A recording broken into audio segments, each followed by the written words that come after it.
If you lie to the government, they'll put you in prison. But when they lie to all of us, it's called being a politician. You think taking guns away will save our kids from the killings, but you're pro-choice, abortion kills way more children. If America's so terrible and racist, it probably isn't safe to encourage immigration. Just saying, all the contradictions are embarrassing.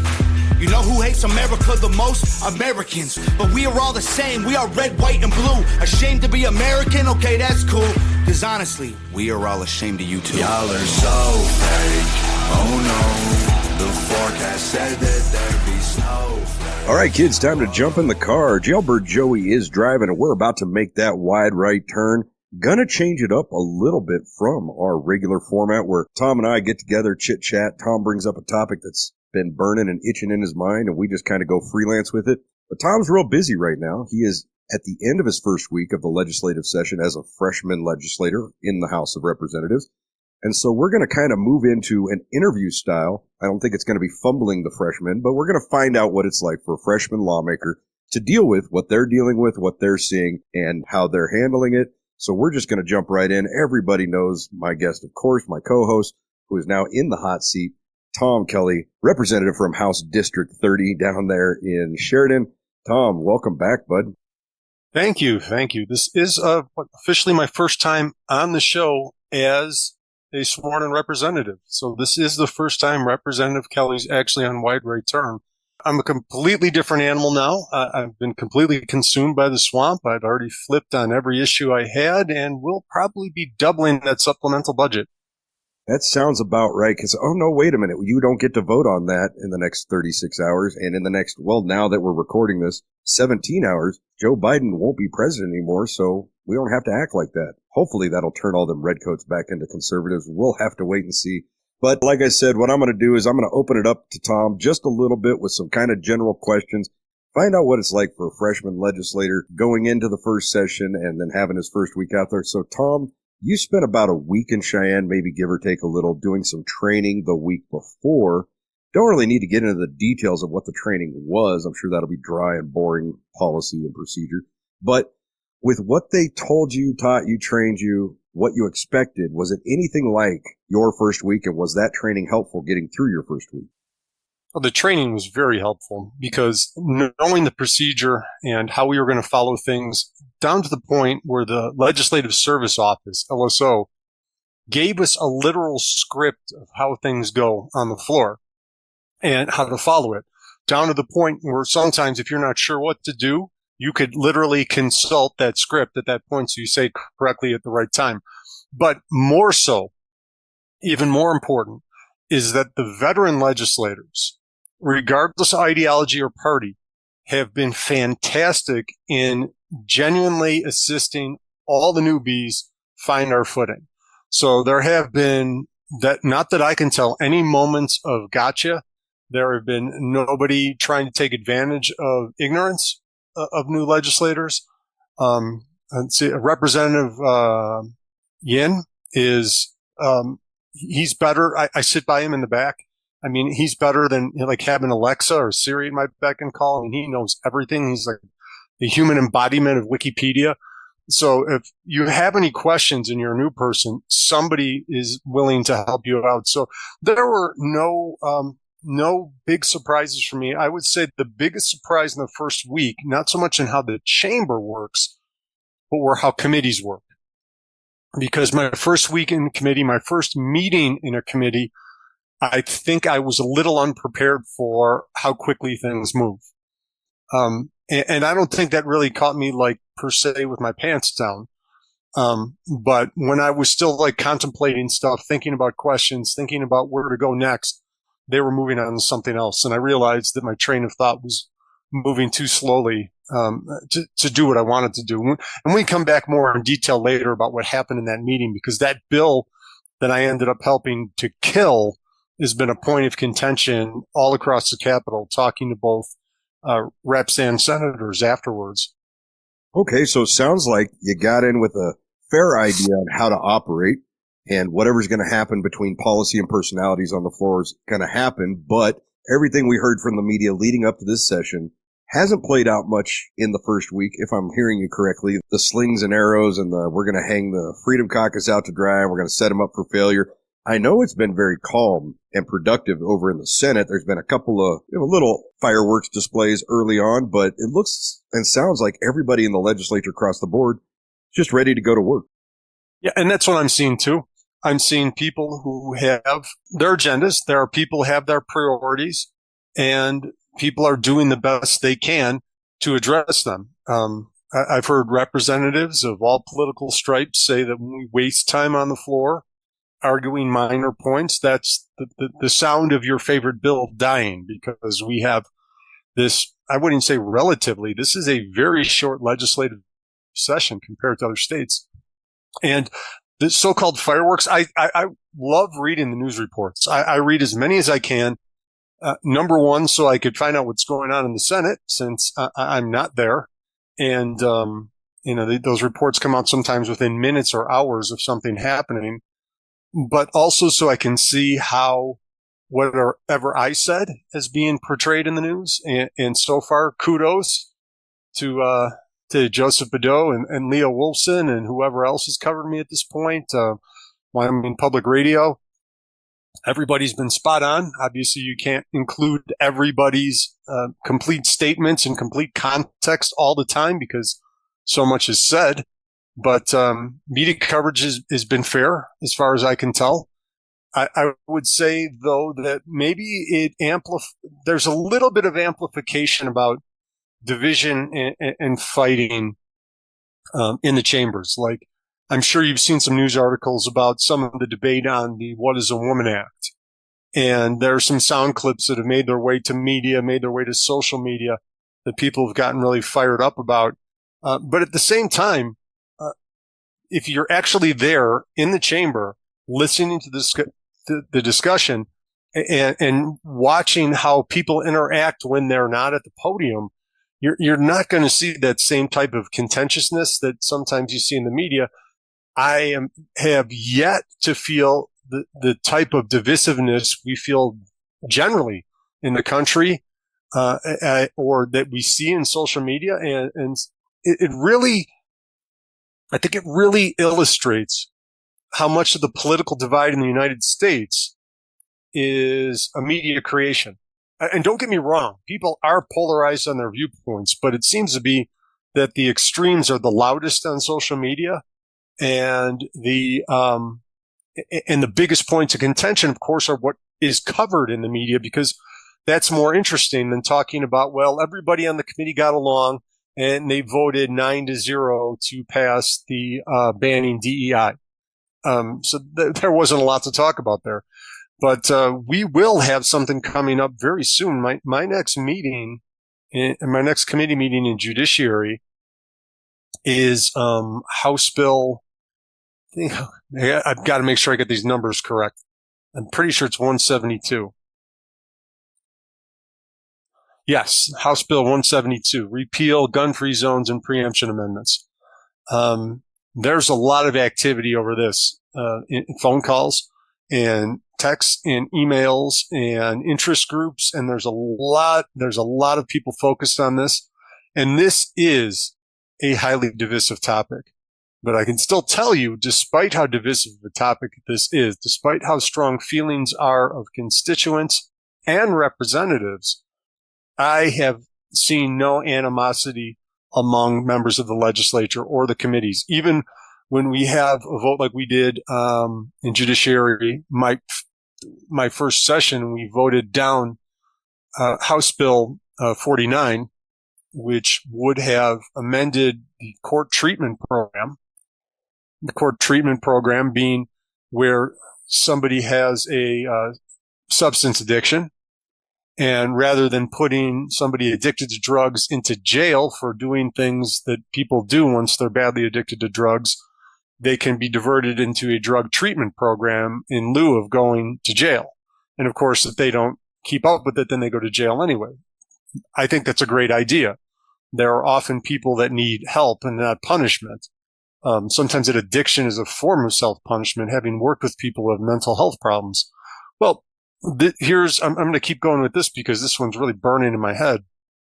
The amendments were to expand the treatment courts to include mental illness, where somebody who keeps getting arrested due to having mental health issues to get that person into a treatment program versus constantly putting that person back in jail, making the counties have to deal with somebody who may have some bizarre and sometimes dangerous behaviors, but they get arrested because those behaviors are manifesting out in public. They become a public nuisance. They end up back in the jail. They do their time, whatever, a couple days, they're in, they're out, they're back on the streets, they're getting arrested again. There was an idea that rather than obviously jail and being arrested is not a deterrent for somebody struggling with a mental health issue.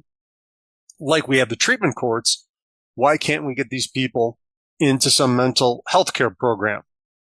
And I voted no on that. And the bill died 4-5. So you could say that I was the deciding vote to kill it.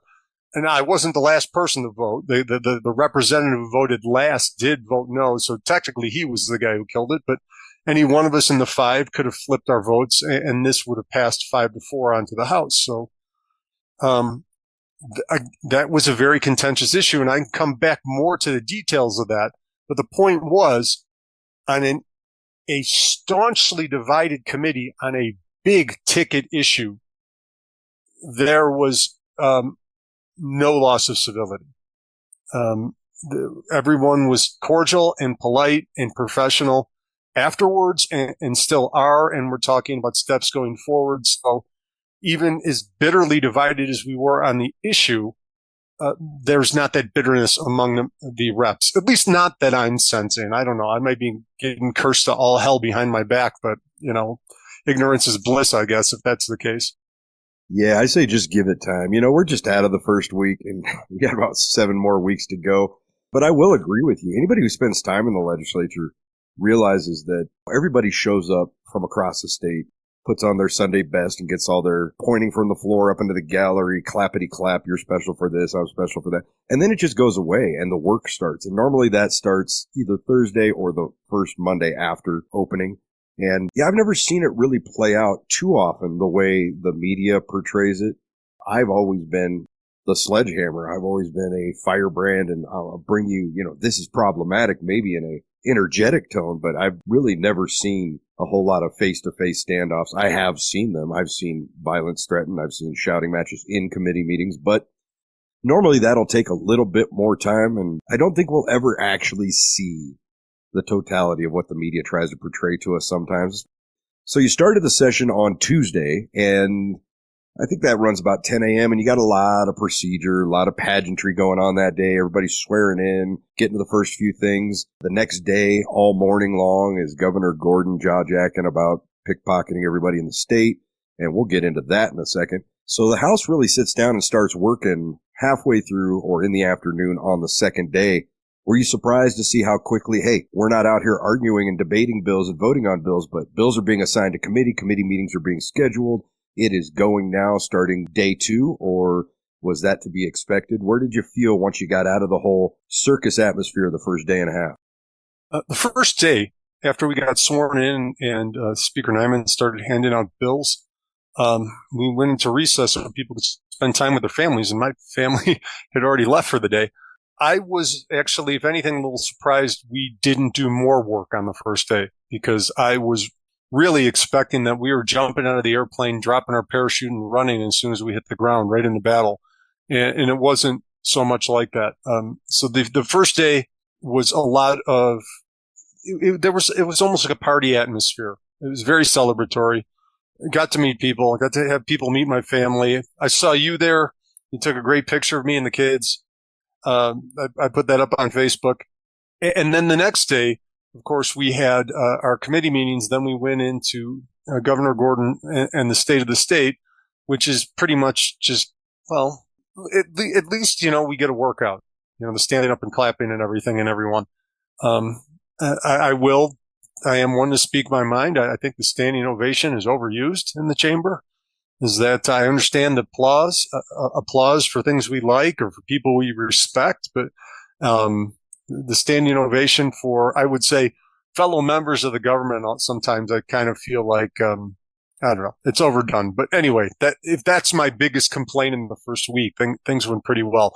I am all for standing and clapping for the voters and the people who come in to the gallery to witness what's going on, or the people we honor for their wonderful efforts in the community and stuff the service they've done for the state or the country. You know, those are genuine ovations for me. I'm often the first person on my feet for those people. But when we start doing standing ovations for each other, that's when, I internally might roll my eyes a little bit. So you sat through the entire State of the State. I mean, you were there on the floor. It was happening right in front of you. I didn't go into the Capitol for that because, well, first of all, I had a big breakfast and I wanted to keep it all down. But also, it's a madhouse in there trying to find a seat. Everybody's elbow to elbow up in the gallery. You have to stand. You're expected to stand when everyone else, like you said, I think it's way overused as well. But what did you think of, and I'll preface this a little, Governor Gordon's State of the State speech, and the way I predicted it was kind of the way it happened. And when it happened, I just took the recording of his speech and I cut out all the introductory pleasantries, all of the introductions of people, all of the pointing to people in the gallery, and then telling a story about them. And I only left the portions of his speech that talked about money.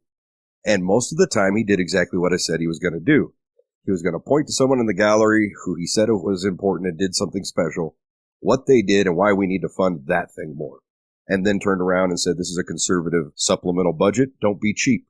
And really, I got it all down to about 3.5 minutes. If you took out all of the clappity claps and the pageantry, I'm going to continue to say, of the speech, all it was, I want more allowance and you better give it to me. That was my impression.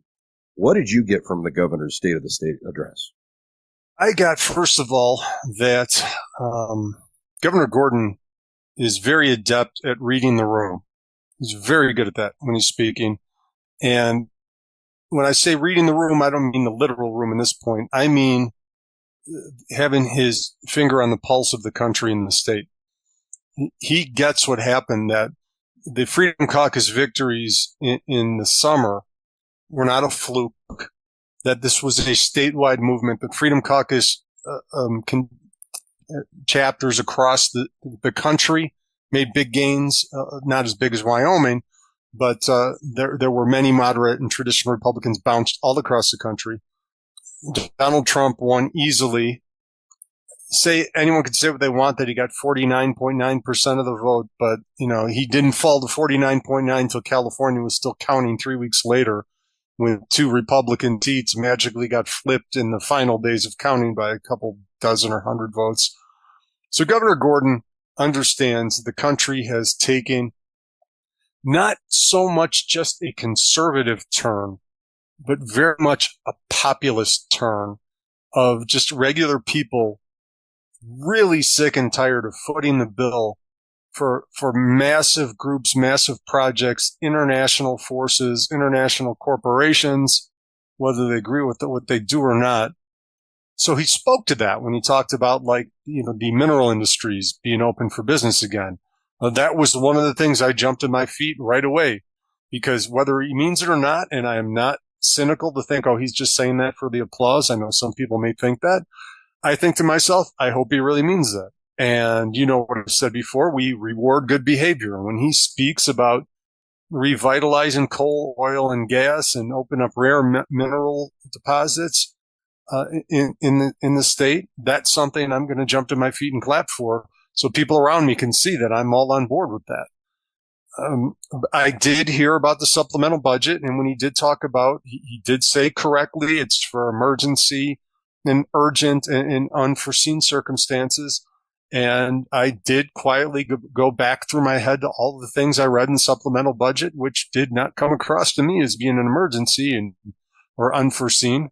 But we have some very level-headed people, and we've got on appropriations, and we've got John Bear at the helm there, and John Bear is as tough as a bear. And I love sitting back by him in the back of the chamber too, because, he keeps me in line, and people can read whatever they want with that. I mean, John's not telling me how to vote. He hasn't even suggested how I vote on anything. But I mean, keep me in line, just make sure I'm behaving. Cause, if I get bored, I could start being unprofessional. But we also have Ken Pendergraft is on appropriations, and Ken's another guy who is very skeptical about what is necessary for the government to be spending. And I'm seeing some of what the governor would like reflected in the bills that were passed through committees last year before the changing of the guard. And many of these bills, coming back to House Bill 49, are expansions of state power, expansions of state responsibility, and thus expansion of state financial liabilities. And they are always plausible and reasonable and sound like good ideas. They address real problems. But I know we have people on appropriations who start with the fundamental principle question: is this the government's job? Is this something the government must do something for? And we see a lot of these things coming up in the supplemental budget that sound nice, address real problems, are relevant to the problems, but they will go through that scrutiny of, first, is this urgent in an emergency, or can this wait to the budget session? Second, should we even be doing this if it is relevant at that point? Or maybe the other way around. Maybe they look at, is this relevant? And even but if it's an emergency, I would just contend that it is relevant then at that point. One point of contention I see is the Laprelle Dam, because that was a privately constructed dam for private use a century ago. And people are talking about how much is this the state's responsibility to fix something like that? How are people affected by what happens when this dam is breached, when the old dam is finally brought down, when potentially 100 years worth of sediment and silt suddenly go down into the watershed, into the creek? What kind of damage that might do? How to hit this? Do we start constructing the new dam before breaching the old one to make sure the new one captures that silt? Or is it even the responsibility of government? So these are just some of the things we're talking about with the supplemental budget right now.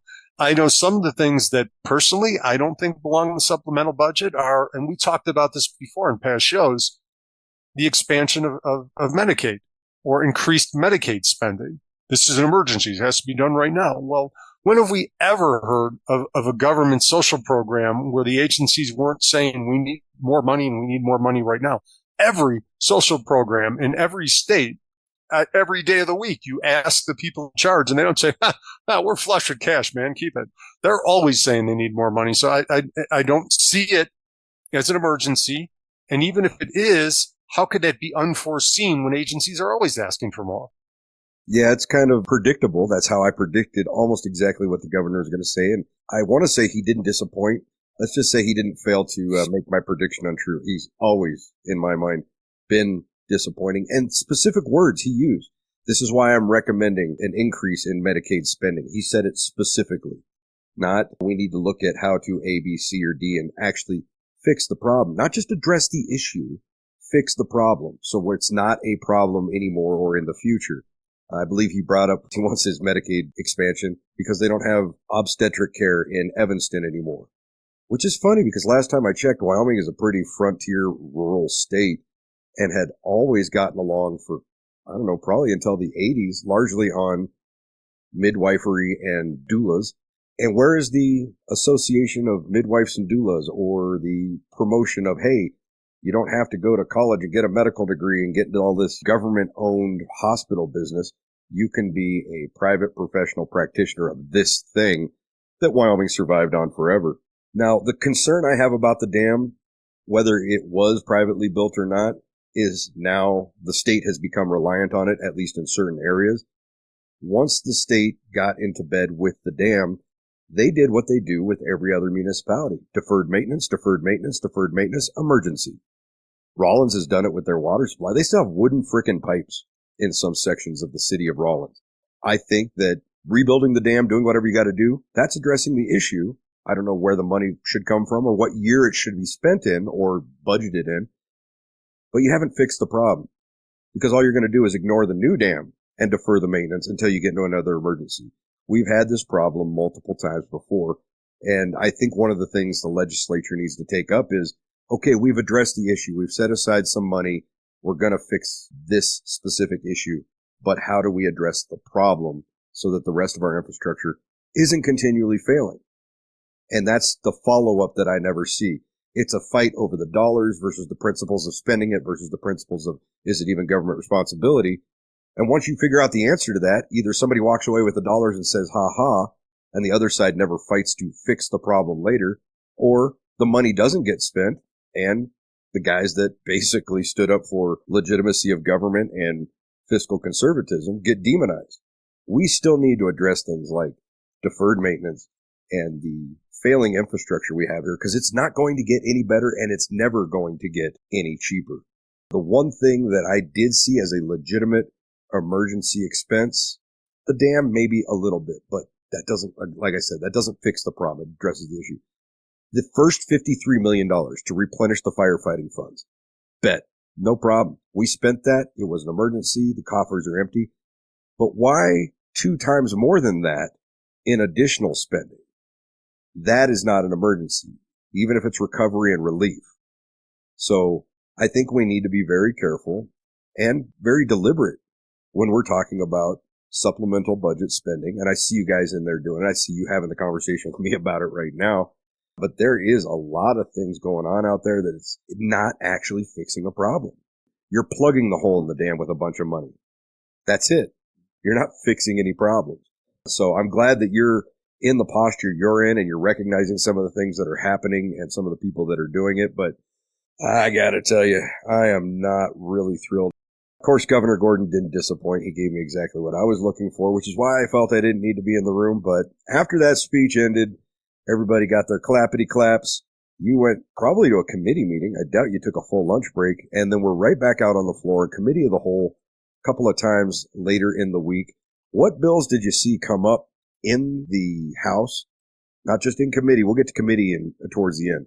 But on the floor of the House, committee of the whole, what bills did you see come up that you were interested in, that became interesting to you, or the discussion, debate, or arguments on the floor really caught a lot of attention? And if your first time in there, you either learn something, even if it's what not to do, or you're finally not having to be told to be professional by John Bear because you're not bored anymore. Something exciting's happened. Well, first of all, I'm just kind of kidding about that. John is actually, if anything, he screws around more than I do. He's having a good time. I imagine this legislature, this session's more fun for him than it has been in the past. The bill that I found most interesting so far has been the one to prohibit state indoctrination with DEI BS. And the reason I found that one so interesting is it has now gotten through second reading without a single no vote. I thought this one was going to get fought tooth and nail like the What is a Woman Act. I figured it was more controversial. The What is a Woman Act, I can understand that there would be a certain contingency of people who would be dead set against this. But just simply defining men and women by statute. So when we have programs for men and women, it's clear what we're talking about, since the political climate of the world has muddied the waters about what a man and what a woman is, to the point where we have a sitting justice on the Supreme Court who can't legally tell us what a woman is. Well, I heard one of our members in the House say, well, then maybe we should give our judges a little help in helping them define that. So the fight over that, or the debate over that, was expected. I expected at least as much on DEI, because you have many other groups other than the LGBT community that are concerned with equity and diversity, different religions, different races. Sometimes women's rights groups prefer this type of thing because that goes into like old school affirmative action of industries that are dominated by men. And the WEA was there, and we had Wyoming Equality was there, I think. So we had some of the usual lobbyists for the more progressive causes speaking about this. And I spoke up and asked the presenter of the bill was this bill meant to prohibit speech about topics such as institutional racism or institutional discrimination, or is it just to stop the state from requiring you to talk about it? To clarify. And it was clarified that this bill was not meant to infringe on First Amendment rights at all. So I got the intent of it out there. We went into the details of the bill, and it said it would prohibit the state or state employees from engaging in or promoting talks about things like institutional discrimination. So I seized on that part about engaging and said, I've got an issue with this. This sounds like we're making it illegal for somebody who works in a government entity to talk about institutional discrimination. It says engage in discussions. As a college professor, I know firsthand, I don't want the state coming in and saying what I can or cannot talk about in the classroom. And we did an amendment. We got it cleaned up. It was not quite as elegant as the amendment I wanted. It was a little more clumsy, but it got the job done. And so we made sure that the bill was protecting the free speech of educators to be able to talk about controversial issues in the classroom, while at the same time banning state entities and government entities from promoting this crap and teaching it like it's gospel or like it's reality. The classroom can have a discussion. What is institutional racism? Why do some people say it exists? Why do some people say it doesn't? That's what education is. Talking about history and the history of racism in the country. That's reality. But telling kids you're privileged because you're white, because and even today, you don't have to be racist, but there's institutional racism, which is why we need all these government programs. When they're indoctrinating kids or indoctrinating college students that this is a matter of fact thing, I'm all for that whole idea of even worse than that being in the classroom, but state entities mandating this BS DEI training, where you have to sit down, and those trainings we've seen where they make all the white people admit they have privilege, and then they start the discussion. Those things actually happen. So that's what this bill was. After we got that amendment in, it passed the committee 9-0. People from the left came up to me and thanked me for speaking up for them, which I was kind of like, whoa, I was speaking for me. I'm glad you agreed with me, but I didn't tell them this. I just said, you're welcome. But that's what I was thinking. I'm like, oh, I hope you guys don't think I'm going to be like a consistent friend of you. When it comes to principles like defending free speech, we'll be on the same side. But when it comes to left-wing causes, we probably won't. It went to the committee of the whole, and there was no debate on it. It just went through on a voice vote. And then second reading, same thing. That was the biggest surprise. What I thought was a very contentious issue, which had people excited about it and interested in it, has gone through 3 votes now with a single no vote. I'm sure it'll just sail through on the third reading. I don't know what will happen in the Senate, though. Maybe that's why they're letting it go, so the Senate could kill it. Well, that is one of the things we find sometimes is you don't get any pushback until third reading, and then you get slammed with a ton of debate or a bunch of amendments pop up at the last possible minute. The LSO has to, of course, get those typed out and out to the voting body by a certain time. But third reading, it's going to be a good week to figure out what the real tenor of each of the chambers is this next upcoming week, because we will start having third reading votes on some things. And we'll really see, hey, is this easy because they're just saying, you know what, let conservatives govern and see how it goes? Are they setting up a gotcha, or are they looking to wait for third reading to have a battle? That all remains to be seen. I'm trying to be optimistic, and so far, I've taken a little slice out of your book there and given people the benefit of the doubt, saying, I know your record, but until you screw up now, this is where I got my whole first day of school. Everybody has an A. Nobody has screwed up this year yet.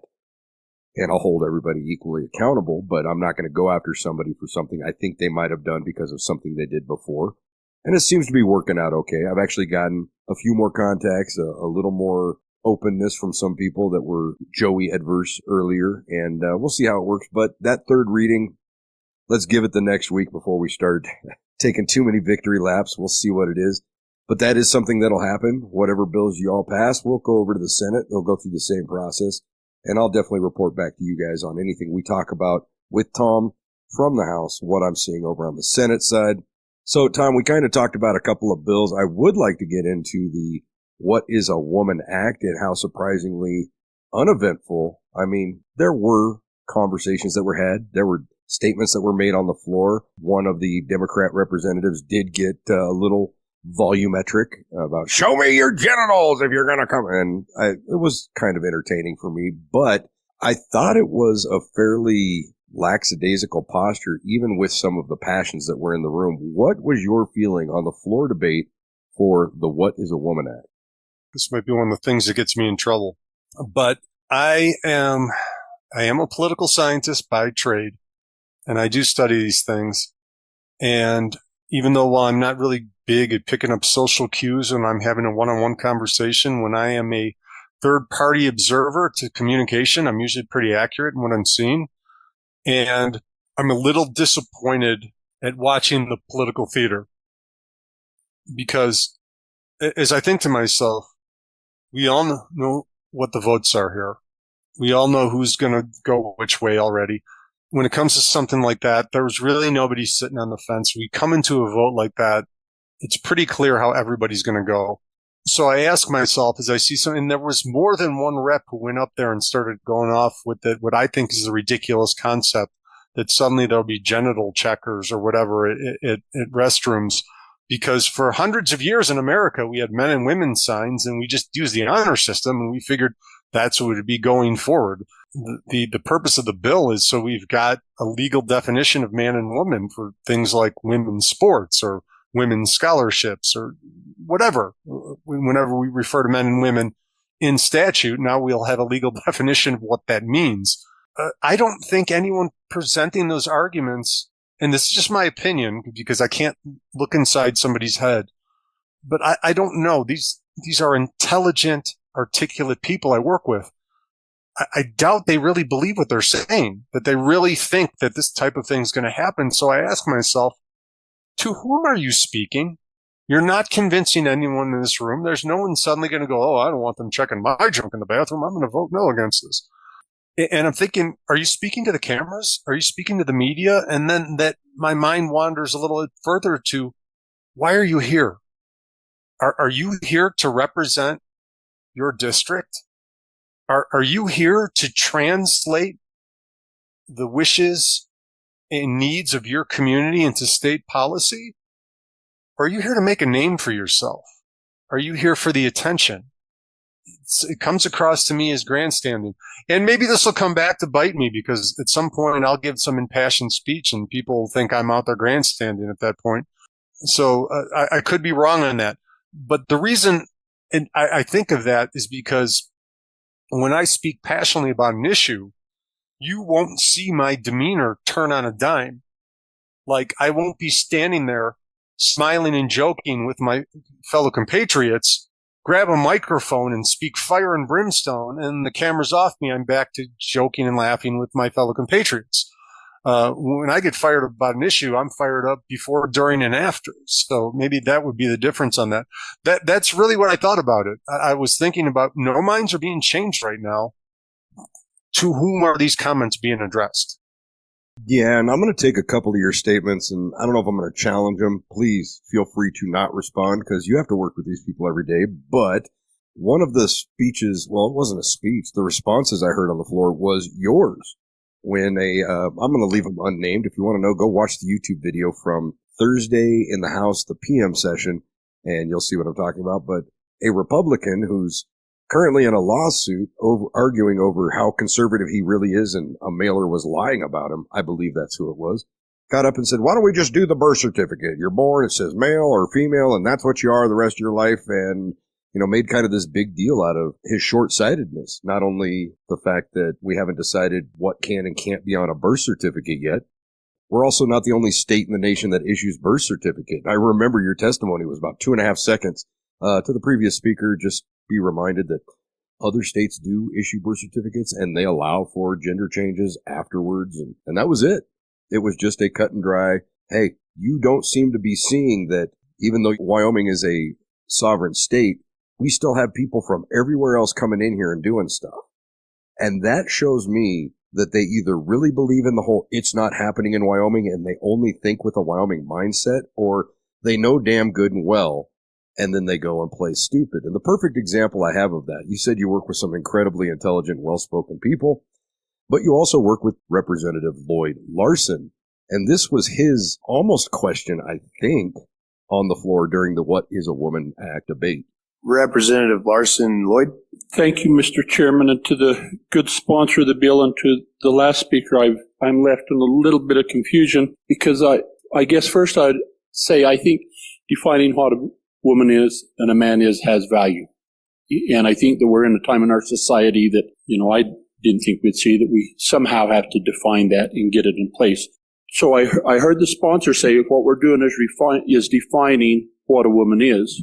But indeed, we do more than just define what a woman is.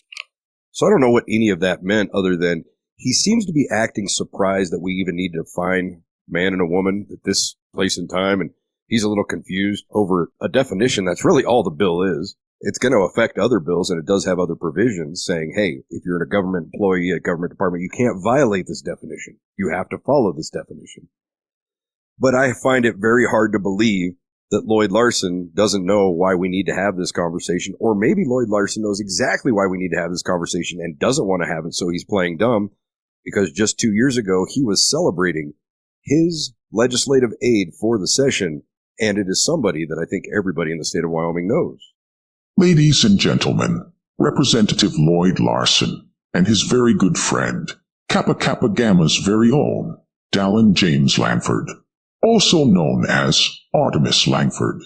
Every year I get emails from her, and she corrects me and sets me in place. She's a very astute student of politics. She's really excited to be here this week. And at high school, well, and I might also just mention that she's the oldest of 5 siblings. She has 3 younger sisters and a younger brother.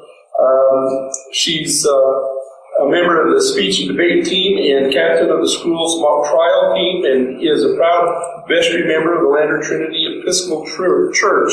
I hope that you will make this a memorable experience for her this week, and Artie, we're glad to have you here.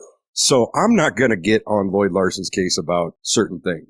I am a little pissed off that he didn't take a golden opportunity. He goes out on the floor and says he's kind of confused and doesn't know what we're doing here, and he thinks we're defining man and woman and what it is, but it seems we're doing more, and he can't believe we're living in a time when it's necessary, but he does think it's important. And acting like he has no personal knowledge of the situation when his aide, his legislative aide, is Dallin James Langford, the Kappa Kappa Gamma transgender that's still suing the lawyers, the sorority, everybody back just because they put on paper, hey, biological reality is a reality. I think Lloyd Larson could have done a much better job by saying, you know what? One of my constituents who is actually my legislative aide is a transgendered, and I'm concerned about what this wording is intended to do to them and demand answers about how it's going to affect his constituents. But instead, and this is where it really gets me, I don't know if he's pretending to be a dumbass or he really is an idiot. But that statement he made on the floor, it kind of seems like he was playing his Barney level of gotcha. I'm confused. Please explain to me. You know exactly what man and woman is, and you know exactly what the issues with transgender is, and you've spent extended amounts of time with a transgendered individual who's at the center of most of the controversies over the transgender arguments in the state of Wyoming, Lloyd. So stop playing dumb. Your constituents deserve better than that, including the one you're pretending you don't know is transgendered. I think it could have been played a bit better. I think that was disingenuous and kind of disrespectful to the body, because the statement that I just played for you where he's applauding Artemis Langford happened on the floor of the legislature. So that body is aware. It's a part of the record of that body. Well, yeah, I'm not going to get into so much. I'm not going to talk about fellow legislators at all. So far, we all have a good working relationship, and if that falls apart based on my votes and based on the things I say on the floor, oh well, let the chips fall where they may. But I'm not going to undermine stuff by talking about any representative at that point, or any senator, or even any member of the government at that point. Well, Tom, that's what I expected from you. I wasn't trying to bait you into talking about a fellow legislator in a negative way, but I had to bring an example. That's why I had the audio prepped. I knew you weren't going to be baited into that. And you've told me quite a few times, I need to work with these people. And I'm glad to see that you're interested in doing that. But my point with the Lloyd Larson audio and commentary was, I said earlier that I'm taking a page out of your book. I'm trying to work on this. Don't beat a good dog when they're being good. Got to recognize good behavior when it happens. Give people the benefit of the doubt. But sometimes, maybe this is just learning curve and growing pains. But people like Lloyd Larson, I just find it so difficult. You continue to play games like this, and this is me personally. This is obviously not Tom, but I had to get that one out, and I'm sorry that I used a conversation with you to do it. But moving on. There was one issue. There were a couple points. You want to talk about me being new to the legislature, and then in the last couple minutes, I'd like to talk about two bills coming. One bill that's come and gone, and one that didn't. I had two moments this week of like, wow, is this really my life? I can't believe I'm here. One was being at my desk with my name on it, and there's the governor in front of me giving the state of the state. Not am I hearing it live. He's directing the joint session of the legislature at that point, and I'm part of it. That was a pinch me moment. It felt a little bit surreal. The other one, we had just started debate on something, and somebody comes and hands me a note that says U.S. Senator Rick Santorum would like to meet with you in the lobby. So they were, at this point, I think on the floor, they were starting to argue rules. And at that point, I always kind of glaze over in the eyes and stop paying attention and wait till they figure it out. It's always whoever has the majority anyway who wins those votes and those discussions. So then I go out, and there he is, somebody I've only seen on TV, Rick Santorum, talking. He wants to talk to me about Convention of States because apparently he and the people he works with heard me on Just Blame Joey talking about how much I was against it. They were interested in picking my brain. So while he's talking to me and we're having this discussion on it, and that's for a later date, what we talked about. No, I haven't changed my mind. That was another, is this real? When did I wake up at this point? How did this happen? And then I'm telling Rick Santorum at this point, listen, I have to go back to work. It's an honor meeting you, sir. I got to go. And then run off. So those are my, two of my big moments. Obviously, it's great having my kids and my wife there sitting at my desk too. Now we have a couple minutes, so I'd like to bring up one bill. Cause I've taken some heat from conservatives about voting no on the drug courts, but looking at that legislation, it was House Bill 49. And these are the concerns I had about it. And I didn't even address every concern I had in the committee. I only got to one of them, and that was enough for me to be a no, but I had one beyond it. And here's the issue I had with it.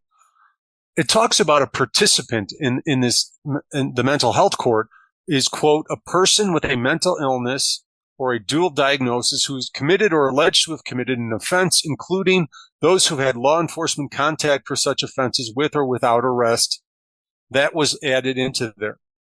And it talked about the people who would qualify this were for people who needed mental health treatment, needing medication or therapy or prescribed care for their behaviors, emotions, thoughts, or judgment based on a mental illness. And then it defines mental illness in statute as a very broad definition of mental illness.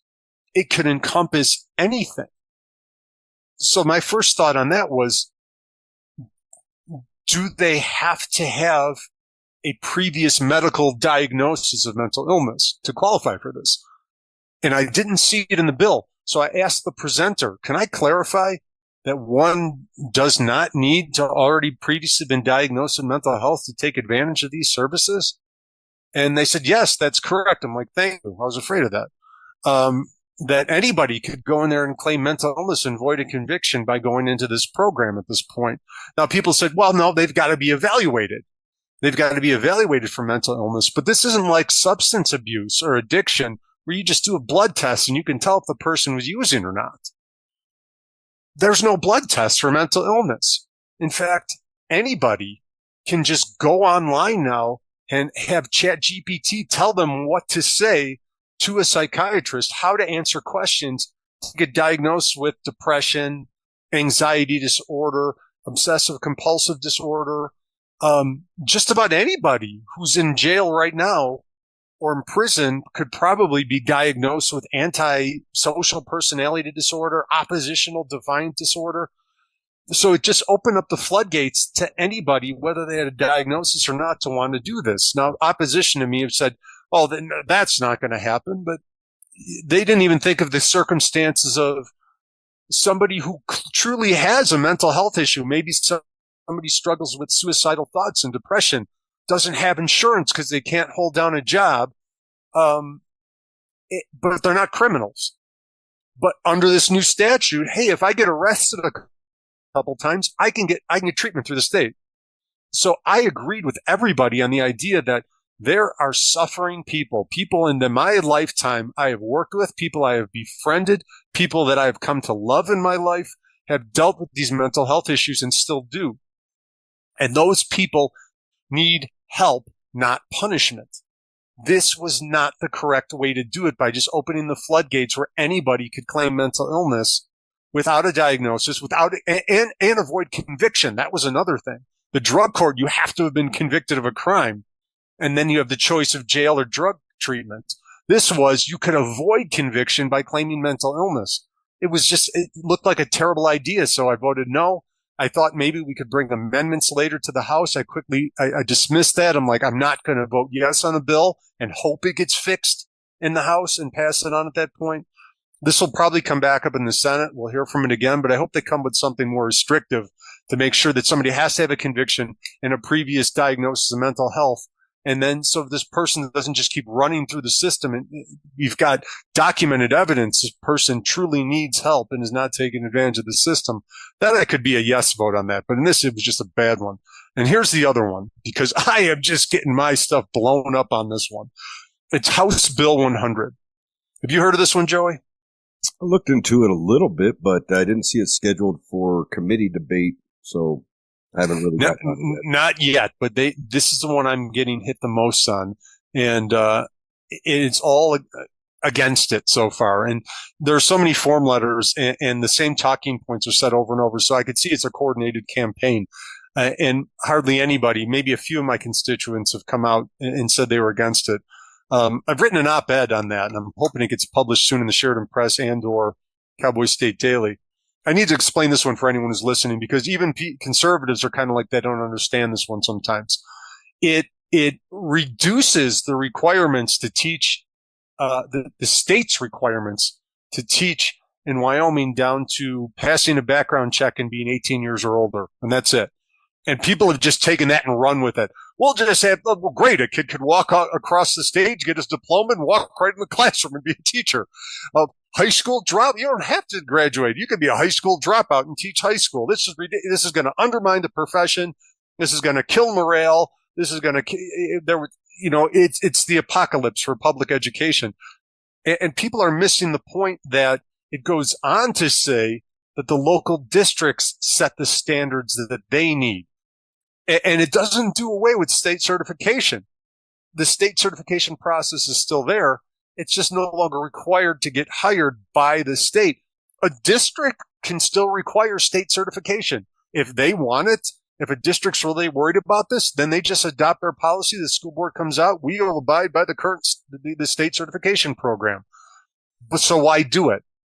It is devolving a one-size-fits-all policy that hampers hiring in some communities, particularly smaller ones and rural ones.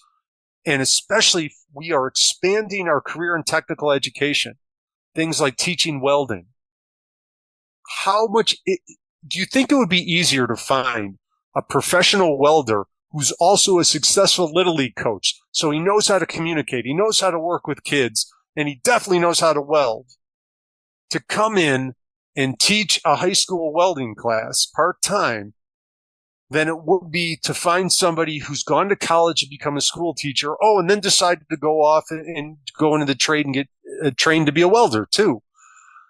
So what we're doing here is allowing local districts the flexibility to have hiring standards that meet their needs so they don't get tripped up on the one-size-fits-all policy that does not always fit well. And here's the example I'm telling people.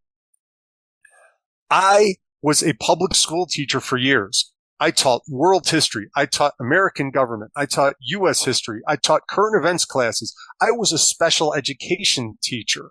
I went on to become a college professor. I've taught at Loyola University. I've taught at UIC. I've taught at DePaul. I've taught at the University of Northern Colorado. I've taught at Front Range Community College. I went to working online. I've been worked in line on person, and I've done hybrid classes. I've got years of experience of teaching. I've got years of experience in teaching things such as the social sciences. I have 4 college degrees. I have a master's degree in education. I have a PhD in American government. I run a university department of political science, public administration, and public policy currently. I teach graduate level American government classes. I teach other professors how to teach these classes. I am unqualified to teach 6th grade social studies in the state of Wyoming because I never took some praxis test. This gets rid of that ridiculousness of it and allows a district to say, I think this guy could teach freshman American government if I wanted to do it. And that's all it's about. It's about local control of the schools, which I am all for, unless we're talking about a constitutional right. Then the state has to protect it, so localities do not have the right to step on our civil rights. But when it comes to something like free parking in Cheyenne, I've gotten pressured by people to undo that at the state level. No, we don't have a constitutional right to free parking. Local control of the school districts. HB 100 is the ticket for local districts to free their hands, to have the flexibility to get people into the classroom who can do the job, who are unwilling or unable to go back to college and take a couple more classes or study for some tests, some teacher certification tests, if they've already proven they could work with people. And this whole idea that districts would hire all these unqualified people just so they could lower their expenses. I've never seen a district really worried about lowering their expenses ever. But let's say that was a valid argument. They would look to lower their expenses. Well, people, I tell you that government closest to you, you are much more likely to be able to affect and influence those who have and make the hiring standards if it is your local school board than if it's us here in Cheyenne. So I would not be afraid that giving local districts the authority to decide for themselves to let your communities, your parents, your local school boards and superintendents to decide who is qualified and who is not versus this one-size-fits-all policy dominated by the university and the union or the school board, the Wyoming School Board. We could sweep that out of your way. And yes, I as a legislator trust you and your local communities to be responsible enough to hire people to teach your children. I don't think I at the state level should be dictating that to you. So that's my preaching on House Bill 100 that I've been getting hammered on. Well, it's amazing that either they're not reading the last part of the bill, what else it does or doesn't do, that all the arguments we heard about House Bill 125 last year, no, we need local controls over the schools, over a God-given civil liberty. No, that's the one time when local control doesn't come into play. When it's a constitutional right, a natural right. I don't remember a caveat to the Second Amendment that says asterisk, see footnote 1, shall not be infringed unless the local school board or Mark Gordon says so. No, it doesn't. But these other things, and that's all they argued for, local control. And now it's like, you know what? We're giving you the local control and you don't even have to. It's a may, so you could. And really, I think what they're avoiding is the personal responsibility of saying no publicly. We're not going to hire this good person when they've already done crap like hire that vice principal of the Sheridan Virtual Academy that's sitting in jail right now. He had a college degree and a teacher's license. He passed all the checks, but look what happened there. So I think any of the issues on both sides of the board, a college degree doesn't make you anything except for the holder of a college degree. In my mind, I think it's funny that they have that requirement for K through 12 education. But when I was going to the University of Wyoming, I actually taught at the University of Wyoming in the ROTC program. Now, granted, that was based off of personal life experience, but I still didn't have a college degree, but I could teach kids that were in college to get their college degrees. Interesting to me, but that's neither here nor there. I have a son with Down syndrome. The last thing I want is them to check somebody for felonies and a pulse and then throw them in the classroom. But I trust that our school district, I've met with board members, I've met with the superintendent. I trust they have the wisdom and the expertise to find somebody decent to work with him. And they're not just going to fire all their teachers and just stick a bunch of people in who couldn't get hired at Taco Bell. Even if they did, that would be short-lived because school boards are elected. It's really the local community that I have more faith in, either in their forethought of saying, you better not be doing this with our schools, or in reaction saying, we saw what you did with our schools. We're not electing you anymore. We're not allowing you to continue to sit in that position and cede all your authority to the superintendent so you don't even have to meet anymore. Somebody has to be accountable. So I have more faith in the people, but only because we have this process. And we will talk more about this process, our representative form of government, when we get back next week with Wide Right Turn. Remember, if you want to see Tom Kelly doing his thing on the floor, you can come on up to Cheyenne, head right in the front doors of the Capitol, make that wide right turn up the staircase to the right, and you'll be up in the gallery looking at the House of Representatives, and you can get on out into the hall during a break, and you'll run into Tom, maybe even run into me. And if you do, stop, say hi. And remember, we are not from the government, but we are here to help. If you lie to the government, they'll put you in prison. But when they lie to all of us, it's called being a politician. You think taking guns away will save our kids from the killings, but you're pro-choice. Abortion kills way more children. If America's so terrible and racist, it probably isn't safe to encourage immigration. Just saying, all the contradictions are embarrassing. You know who hates America the most? Americans. But we are all the same. We are red, white, and blue. Ashamed to be American? Okay, that's cool. Because honestly, we are all ashamed of you too. Y'all are so fake. Oh no, the forecast said that there'd be snowflakes.